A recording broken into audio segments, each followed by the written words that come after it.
Oi gente, tudo bem? Meu nome é Dayana Mendes, eu sou professora de língua portuguesa e neste vídeo nós vamos falar de um assunto importantíssimo, o papel coesivo dos pronomes. Bom pessoal, a gente já viu um vídeo definindo, conceituando pronomes, nós sabemos que existem diferentes tipos de pronomes e agora a gente precisa pensar na utilidade.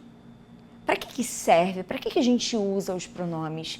Afinal de contas, essas palavras, elas não servem só para agir a favor de um substantivo. Elas servem para auxiliar também a coesão do texto. Com o pronome, eu evito a repetição de uma determinada palavra. E isso a gente meio que já viu ao longo das nossas aulas.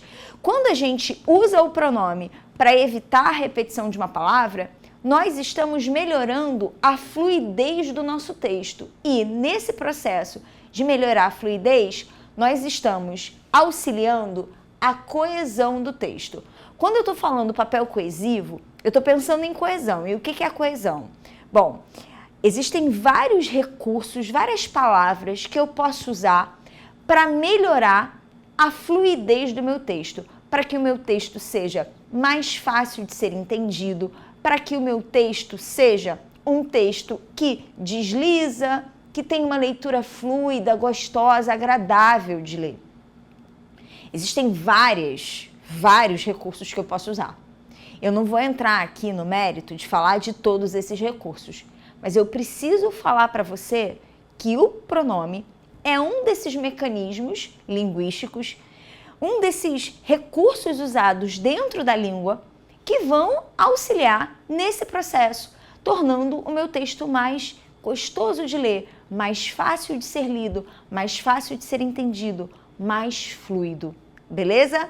Bom, então vamos lá. Quando a gente está falando da relação do papel coesivo dos pronomes, eu tenho 3 possibilidades aí de atuação para os pronomes. Como assim? Eu posso usar o pronome para evitar uma repetição de uma palavra que já foi mencionada. Eu posso usar o pronome para antecipar uma palavra que já foi mencionada.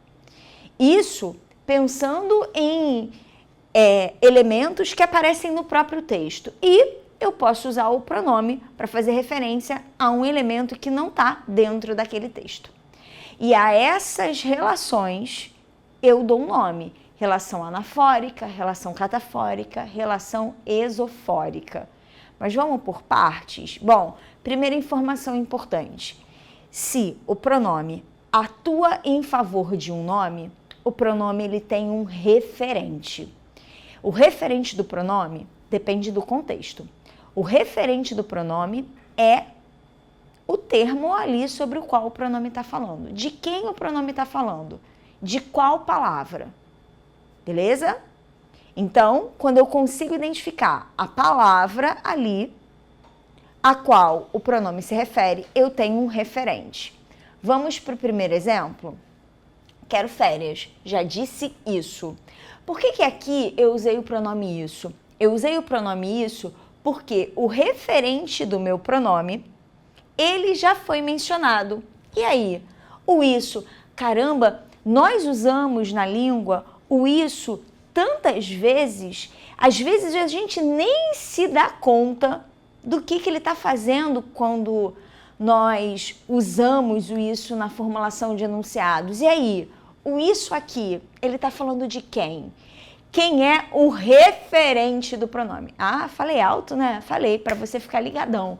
Essa palavra, referente do pronome, é uma palavra muito importante. Referente do pronome é o termo sobre o qual o pronome está falando. E aí, o isso, aqui ele fala de quem? Bom, acertou quem percebeu que o isso fala do quero férias.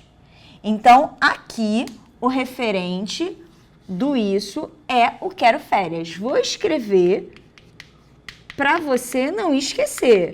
O referente é o quero férias. Dayana, o isso pode retomar toda uma frase, toda uma oração que já foi dita? Pode. O isso pode retomar toda uma frase que foi mencionada antes. O isso pode retomar uma ideia que foi mencionada. O isso pode retomar um parágrafo inteiro. Bom, o isso tem muitas utilidades, é por isso que a gente usa tanto. Beleza? Então, aqui, o isso retoma um termo que já foi mencionado antes. E aí, olha que interessante, olha que curioso. Aqui, o referente do pronome veio primeiro, o pronome veio depois. Vou repetir, hein?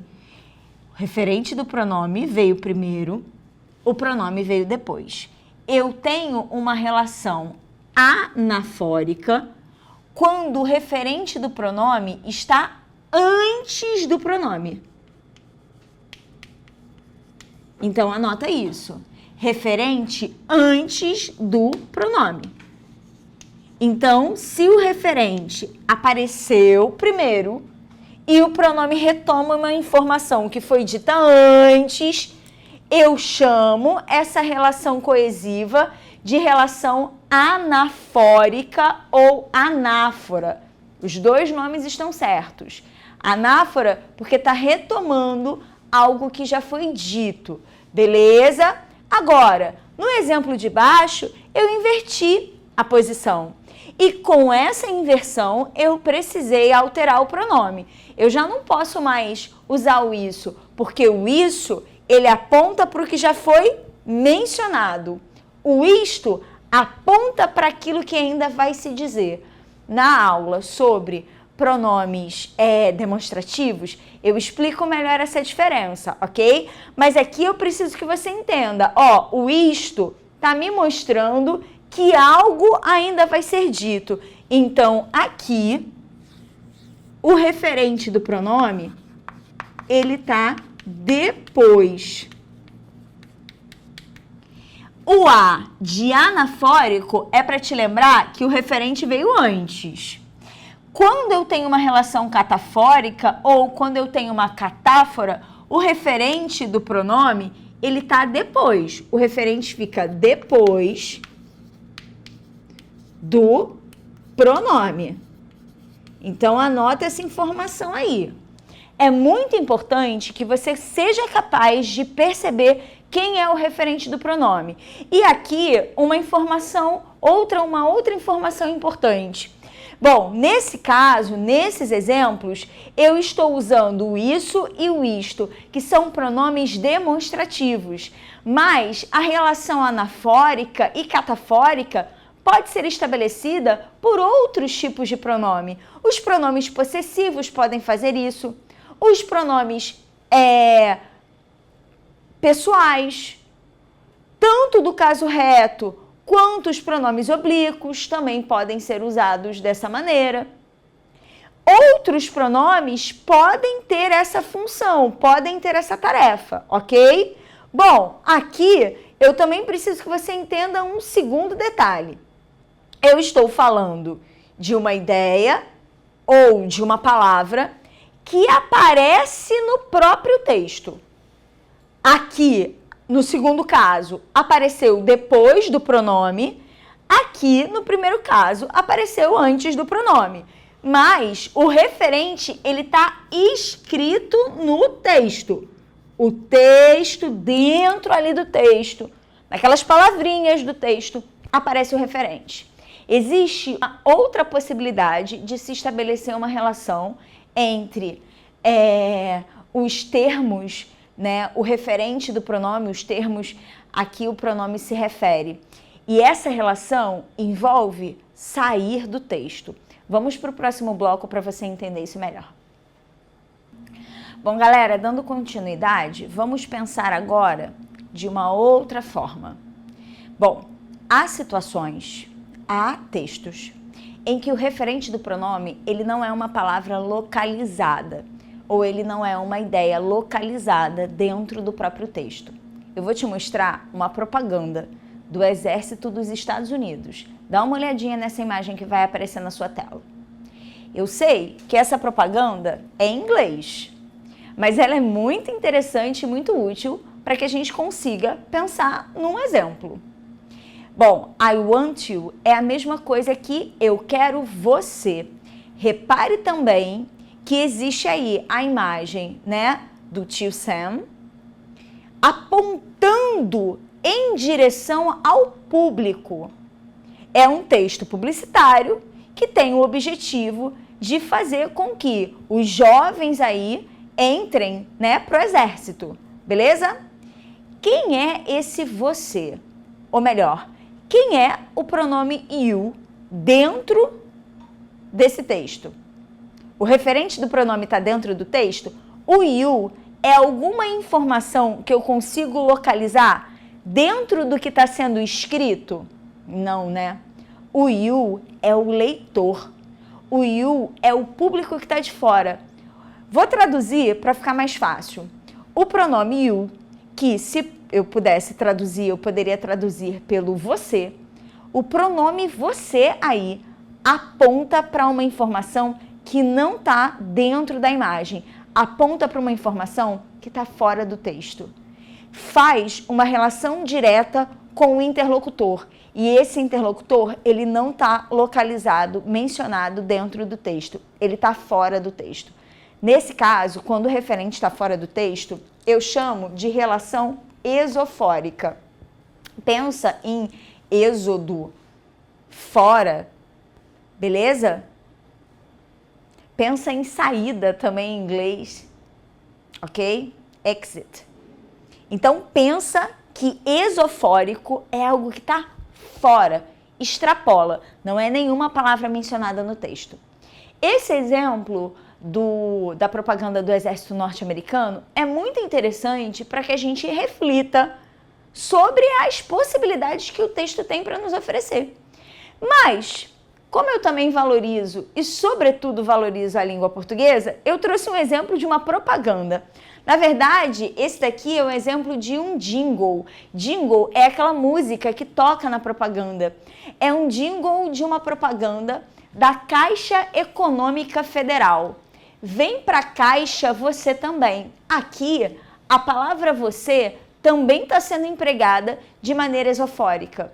O você não é ninguém que está aparecendo na propaganda. O você é o leitor, o público, o interlocutor daquele texto. O você aí está fora do texto. Beleza? O texto é isso daqui.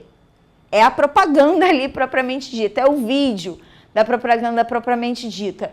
Mas esse você, ele chama a atenção para uma informação, ele tem um referente que não está localizado aqui dentro do texto. Nenhuma dessas palavras mencionadas é o referente do para você. Beleza? Bom, pessoal, cuidado. Não é porque eu usei 2 exemplos com a palavra você que vocês vão achar que sempre que aparecer o você num texto, esse texto vai ser um exemplo de relação exofórica. Não é bem assim que funciona. É importante a gente pensar que a relação exofórica, ela só acontece quando o referente está externo ao texto, está fora do texto. Aqui, nesse último exemplo, eu não tenho uma relação exofórica. Pedro, você vai à festa? Quem é o você aqui? A quem o você se refere? O você se refere ao Pedro.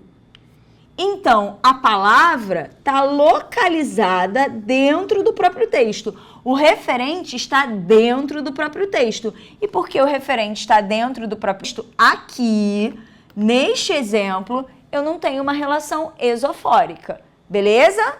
Foi? Ficou claro? Bom, espero que vocês tenham gostado desse vídeo. Espero que esse vídeo seja útil para você. É muito importante você ficar ligado, porque em muitas questões, muitas provas de concurso, será necessário, será exigido que você saiba identificar os referentes do pronome. Então é interessante que você perceba de quem aí o pronome está falando. Bons estudos para vocês e até a próxima!